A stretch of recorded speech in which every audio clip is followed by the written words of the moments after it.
Apreciados senadores, a ver, yo quisiera de manera muy constructiva plantearles unas inquietudes, en principio muy globales, muy generales, del presupuesto general del año 2020 que fue radicado días anteriores por el Ministerio de Hacienda del Gobierno Nacional. ¿Dónde empiezan estas inquietudes? Quisiera que pudiéramos ir al siguiente cuadro, Alex, al siguiente, al otro, al que sigue, ese. Y sobre ese cuadro contarles lo siguiente, mire. Para hablar del presupuesto del 2020 hay que hablar de un contexto que precede ese ejercicio. Hablemos del 2018. En el debate de días anteriores de la ejecución presupuestal del año 2018, o la ejecución como tal, entre lo apropiado y lo pagado, encontramos un rezago presupuestal de 29 billones de pesos. O sea, en el 2018 teníamos una apropiación de 237 y se pudieron pagar 207. Si vamos al 2019 a mitad de año, a 30 de junio, encontramos que el atraso es del 12.6% frente a lo que inicialmente se había aprobado.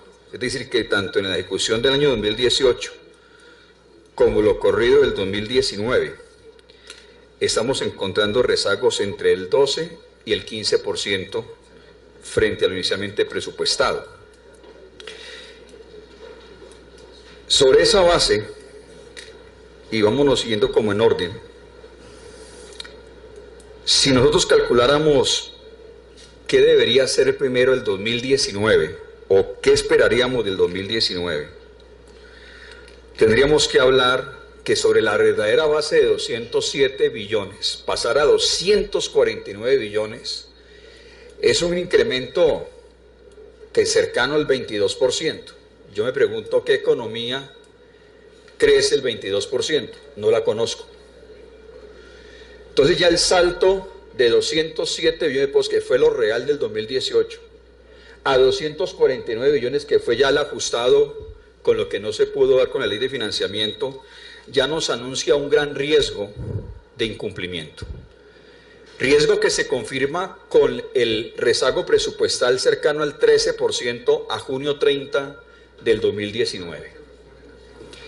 Siendo responsables y ampliando un poco el contexto, hablemos un poco de algo que ha sido también bueno. Esto es la parte, digamos, negativa en cuanto a rezago presupuestal en la ejecución, pero hay cosas positivas. Por ejemplo, en el año 2018 tuvimos un mayor recaudo en la parte de los impuestos, de las rentas, de cerca de 5 billones de pesos.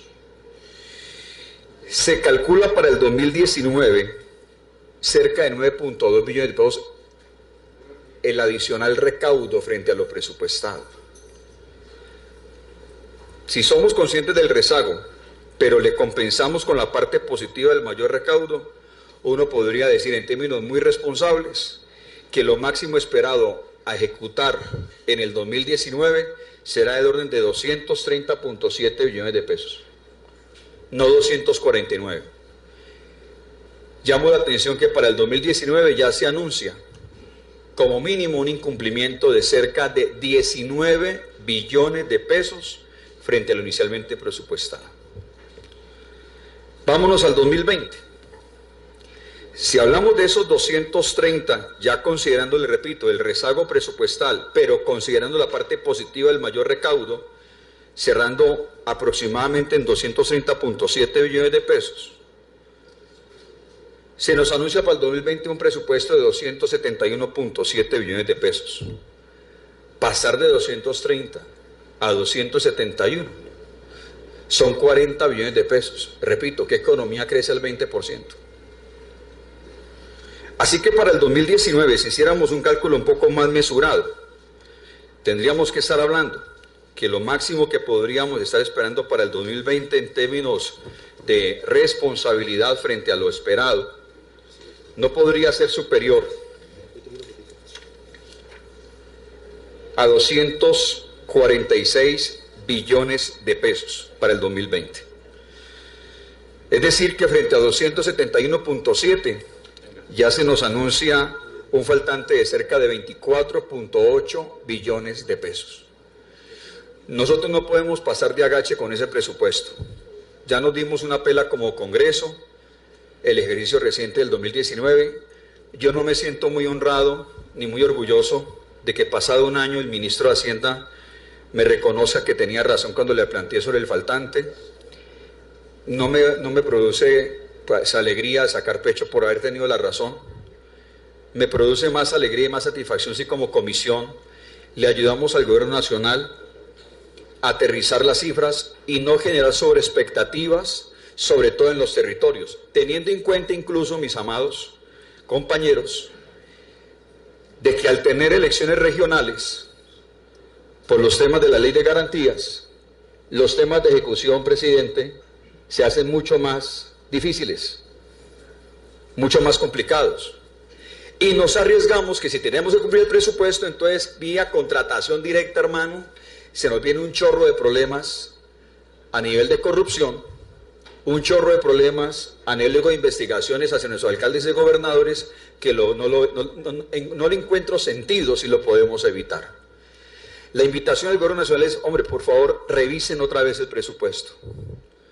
Démonos la oportunidad. Eso no, y yo quisiera de verdad promover un tema constructivo, pedirle a los partidos de gobierno, a partidos independientes, a partidos de oposición, que hagamos un frente común en función de apoyar este ejercicio presupuestal del 2020. Ya se anuncia un faltante de 24.8 billones. Usted me dice, ¿qué alternativas podríamos tener? Claro, hay alternativas, pero habría que trabajarle el tema de los beneficios tributarios. Que reitero, si en beneficios tributarios, como mínimo el 15% de esos beneficios tributarios se evidenciaran en la agenda social del país, lograríamos llegar a ese faltante. Pero tendría que haber un compromiso de reducción de esos beneficios tributarios o de aplicación directa de los beneficios tributarios a la agenda social del país. Y me explico sobre eso. Cuando una empresa da educación a sus empleados, ellos tienen empleados de todos los estratos. Si pudiéramos legislar, reglamentar, normatizar, de que esos ayudas a educación fuera solamente reconocido como descuento tributario en las declaraciones de renta, lo enfocaba a estrato 1, a estrato 2, incluso a estrato 3, y a víctimas del conflicto armado, uno podría decir, hombre, ahí podríamos compensar el tema, vía lo que sume el apoyo empresarial a esa agenda social del gobierno nacional. Entonces quería poner simplemente ese tema, yo ya terminé, y agradecerles toda su atención, pero dejo esa preocupación y esa proposición que les hago es de invitar al gobierno a que repiense la cifra con base en este análisis que indico que es global, pero creo que no está muy distante de la realidad, y que aplique los mismos métodos y procedimientos cuando anuncié que para el presente presupuesto iba a haber un faltante de cerca de 24 billones de pesos, que en su momento no se me escuchó mucho, pero que luego de un año se me da la razón, y repito, no para sacar pecho, sino para anunciar a mis colegas, juntémonos en esto y hagamos un análisis más profundo antes de empezar todo un ejercicio que luego pupitrean el monto, que hay que pupitrear el monto, cuando ya no hay nada que hacer. Muchísimas gracias.